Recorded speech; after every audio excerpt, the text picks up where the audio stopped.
ارشاد فرمایا سیقول السفہاء من الناس ما ولاہم عن قبلتہم التی کانوا علیہا۔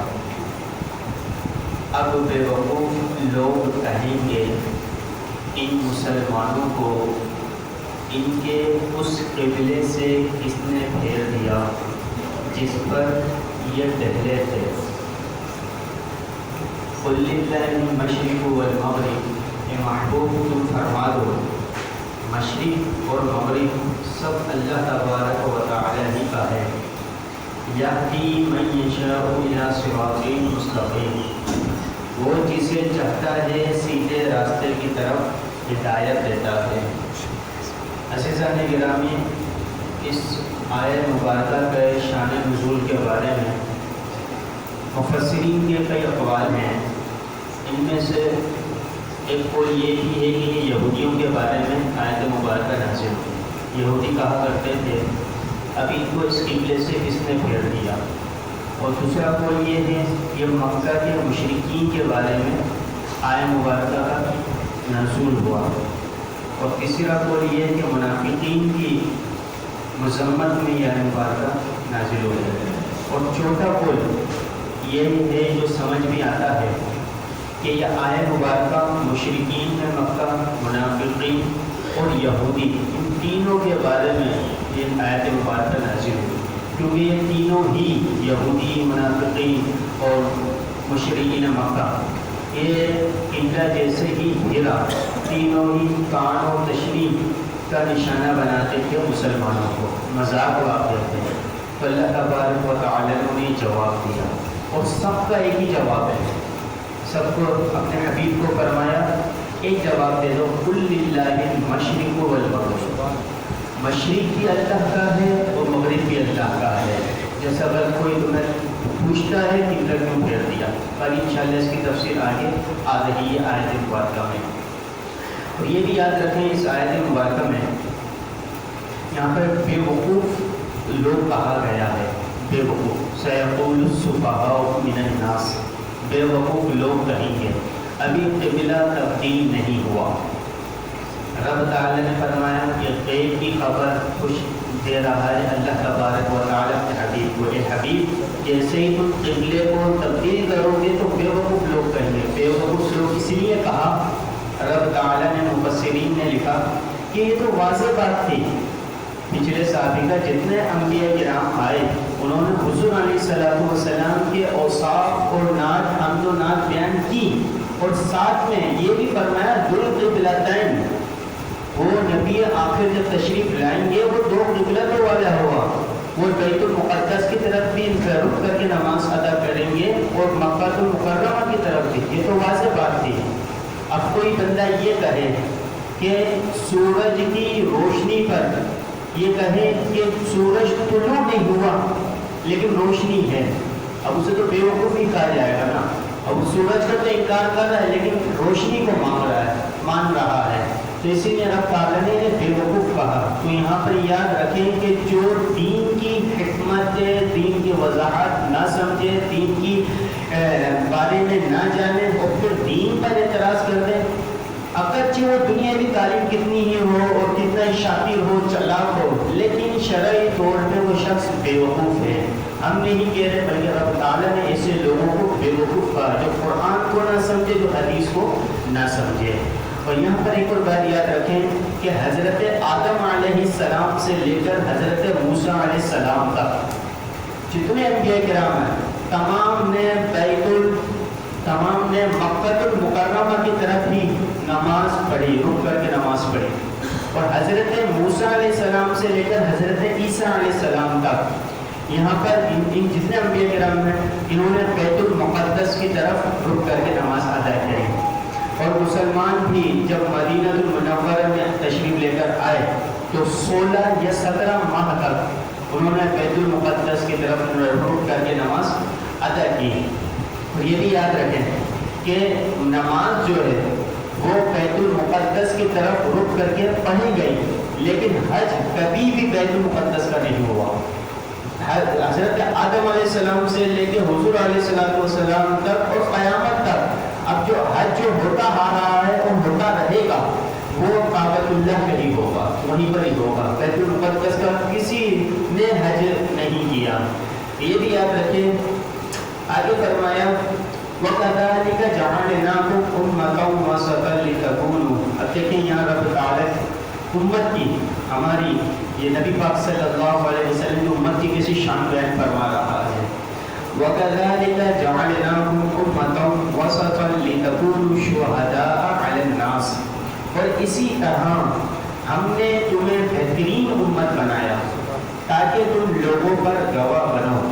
وَيَكُونَ الرَّسُولُ عَلَيْكُمْ شَهِيدًا. اور یہ رسول تمہارے نگہبان اور گواہ ہوں. وَمَا جَعَلْنَا الْقِبْلَةَ الَّتِي كُنْتَ عَلَيْهَا إِلَّا لِنَعْلَمَ مَن يَتَّبِعُ الرَّسُولَ. اور اے حبیب تم پہلے جس قبلے پر تھے ہم نے وہ اس لیے مقرر کیا تھا کہ لِنَعْلَمَ مَن يَتَّبِعُ الرَّسُولَ، دیکھیں کون رسول کی پیروی کرتا ہے. مِمَّن يَنقَلِبُ عَلَىٰ عَقِبَيْهِ، اور کون الٹے پاؤں پھر جاتا ہے. وَإِن كَانَتْ لَكَبِيرَةً إِلَّا عَلَى الَّذِينَ هَدَى اللَّهُ. اور بے شک وہ لوگ جنہیں اللہ رب العزت نے ہدایت دی تھی ان کے علاوہ وہ لوگوں پر یہ بہت بھاری تھا. وَمَا كَانَ اللَّهُ لِيُضِيعَ إِيمَانَكُمْ. اور یہ اللہ تبارک و تعالیٰ کی شان نہیں کہ تمہارے ایمان کو ضائع کر دے. إِنَّ اللَّهَ بِالنَّاسِ لَرَءُوفٌ رَحِيمٌ. بے شک اللہ لوگوں پر بہت مہربان اور رحم فرمانے والا ہے. عزیزان گرامی، اس پوری آیت مبارکہ میں اللہ تبارک و تعالیٰ نے 3 چیزوں کا ذکر فرمایا ہے. ویسے تو بہت سی چیزیں، لیکن 3 چیزیں ایسی ہیں جو بہت زیادہ بنیادی ہیں. پہلی بات تو اس امت کی، حضور علیہ الصلوۃ والسلام کی امت کے رب تعالیٰ نے فرمایا بہترین امت ہے. آپ بہترین امت ہیں. کون فرما رہا ہے؟ اللہ تبارک و تعالیٰ. لیکن ہم اس لائق ہیں، ہمیں محاسبہ اپنا کرنا ہوگا، یہ علیحدہ بحث ہے. لیکن اللہ نے فرمایا شہداء علی الناس. یہ میدان محشر میں گواہ بنیں گی. کس کی گواہ بنیں گی؟ حضور کی امت. پتہ ہے آپ کو انبیاء کرام کی. جب اولین اور آخرین کو روز محشر میں جمع کر دیا جائے گا تو اللہ تبارک و تعالیٰ کفار سے فرمائے گا کہ کفار تم ایمان کیوں نہیں لے کر؟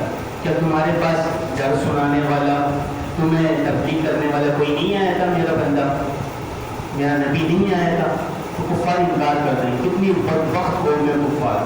اب اللہ تبارک و تعالیٰ کے سامنے روز محشر میں جھوٹ بول رہے ہوں گے، انکار کر دیں گے.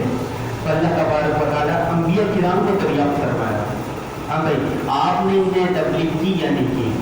تو انبیاء کرام فرمائیں گے کہ ہم نے انہیں تبلیغ کی ہے. تو پھر وہ کفار اللہ رب العزت کی بارگاہ میں یہ عرض کریں گے کہ ان لوگوں نے ہمیں تبلیغ نہیں کی. تو اللہ تبارک و تعالیٰ انبیاء کرام سے فرمائے گا کہ آپ نے انہیں تبلیغ نہیں کی، ان کی رہنمائی نہیں کی، وہ میری طرف کا بلاوا نہیں دیا. تو پھر انبیاء کرام فرمائیں گے آپ حضور علیہ الصلوۃ والسلام کی امت سے معلوم کریں، حضور کی امت سے معلوم کریں. جب حضور علیہ الصلوۃ والسلام کی امت کو بلایا جائے گا، ان سے گواہی لی جائے گی ہاں انہوں نے تبلیغ کی تھی یا نہیں تھی کی تھی سابق انبیاء کرام نے. تو امت کہے گی، حضور کی امت کہے گی یا اللہ تمام سابق جتنے انبیاء کرام گزرے تمام انبیاء کرام نے کفار کو ہدایت کی تبلیغ کی تھی. تو کفار کہیں گے، اعتراض کریں گے، اے مالک یہ امت جو بعد میں آئی اور جتنے انبیاء کرام گزرے تو پہلے گزرے، انہیں کیسے معلوم؟ تو پھر حضور کی امت عرض کرے گی مالک کو مولا جو نبی پاک صلی اللہ علیہ وسلم پر جو قرآن نازل کیا اس کے ذریعے سے ہمیں پتہ چلا، اور حضور علیہ الصلوۃ والسلام نے ہمیں بتایا، ہمیں سکھایا. اور یہ کہ جتنے انبیاء کرام آئے ہیں انہوں نے اپنی اپنی امتوں کو تبلیغ کی ہے. پھر اللہ تبارک و تعالیٰ حضور علیہ الصلوۃ والسلام سے فرمائے گا اے میرے محبوب کیا تمہاری امت جو گواہی دے رہی ہے کیا یہ درست ہے؟ حضور علیہ الصلوۃ والسلام اس گواہی پر تصدیق کی مہر لگا دیں، تصدیق کر دیں گے یا اللہ یہ جو میری امت گواہی دے رہی ہے انبیاء کرام کی یہ بالکل سچ ہے، یہ بالکل حق ہے.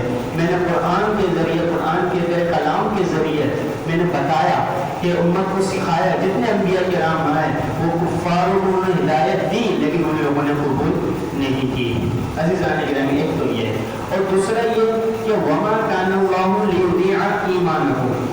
اب جب قبلہ چینج ہو گیا، اب آگے آئے گا انشاءاللہ کہ جب نبی پاک صلی اللہ علیہ وسلم ظہر کی نماز پڑھا رہے تھے تو حضور علیہ السلام بار بار جو آسمان کی طرف دیکھ رہے تھے، تو اللہ تبارک و تعالیٰ نے آگے فرمایا ہے، اس کا ذکر کیا ہے، تو پھر جو ہے اللہ تبارک و تعالیٰ کا حکم آ گیا، محبوب تم چہرے کو تبدیل کر دو۔ اب حضور علیہ السلام نے بیت المقدس پر ظہر کی نماز سے 4 رکعتیں ہیں، پہلی 2 رکعتیں حضور علیہ السلام نے بیت المقدس کی طرف رخ کر کے پڑھی۔ حکم آ گیا، جیسے ہی حکم آیا دیر نہیں کی، تیسری رکعت سے تیسری اور چوتھی رکعت میں حضور علیہ السلام نے اپنے چہرے کو پھیر لیا کعبۃ اللہ کی طرف نماز کی حالت میں۔ یہ رب کا حکم تھا، اور رب تعالیٰ سے حضور کو نہیں، ساتھ میں جتنے لوگ نماز پڑھ رہے تھے سب کو حکم دے دیا کہ سارے کے سارے حضور کی اتباع کریں، پیروی کریں، سارے کے سارے رخ جو ہے کعبۃ اللہ کی طرف پھیر لیں۔ عزیزان گرامی، حضور کی خواہش تھی۔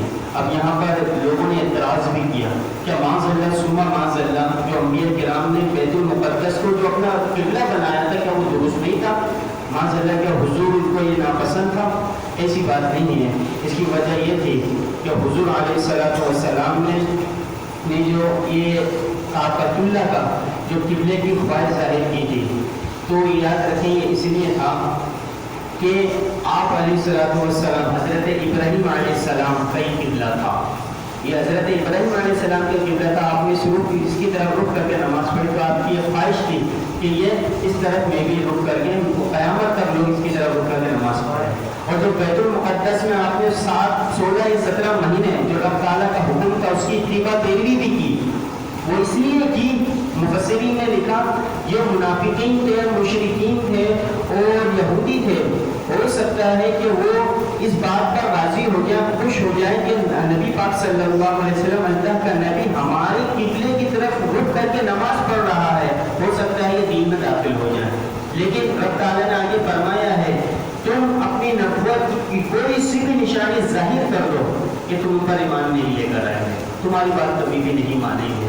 تو عزیزان گرامی، آگے رب تعالیٰ نے فرمایا قد نرى تقلب وجهك في السماء، ہم تمہارے چہرے کا آسمان کی طرف بار بار اٹھنا دیکھ رہے ہیں، فلنولینک قبلۃ ترضاها، تو ضرور ہم تمہیں اس قبلے کی طرف پھیر دیں گے جس میں تمہاری خوشی ہے، لیکن جس میں تمہاری خوشی ہے، رب کی خوشی نہیں، جس میں تمہاری خوشی ہے محبوب، ہم تمہارا چہرہ پھیر دیں گے۔ فولی وجهك شطر المسجد الحرام، تو اپنا چہرہ مسجد حرام کی طرف پھیر دو، وحیث ما کنتم فولوا وجوہکم شطرا، اور اے مسلمانوں تم جہاں کہیں ہو اپنا چہرہ اس کی طرف کر دو، جہاں کہیں بھی ہو۔ وَإِنَّ الَّذِينَ أُوتُوا الْكِتَابَ لَيَعْلَمُونَ أَنَّهُ الْحَقُّ مِنْ رَبِّهِمْ، اور بے شک وہ لوگ جنہیں کتاب عطا کی گئی، لَيَعْلَمُونَ، تو وہ ضرور جانتے ہیں، أَنَّهُ الْحَقُّ مِنْ رَبِّهِمْ، کہ یہ تبدیلی ان کے رب کی طرف سے حق ہے، وَاللَّهُ بِغَافِلٍ عَمَّا يَعْمَلُونَ، اور اللہ ان کے اعمال سے بے خبر نہیں۔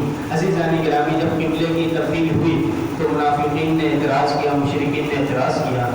اب جتنے لوگوں نے بیت المقدس کی طرف جو نماز پڑھی ہے رک کر کے، اب ان کی نمازیں ہوئی یا نہیں ہوئی؟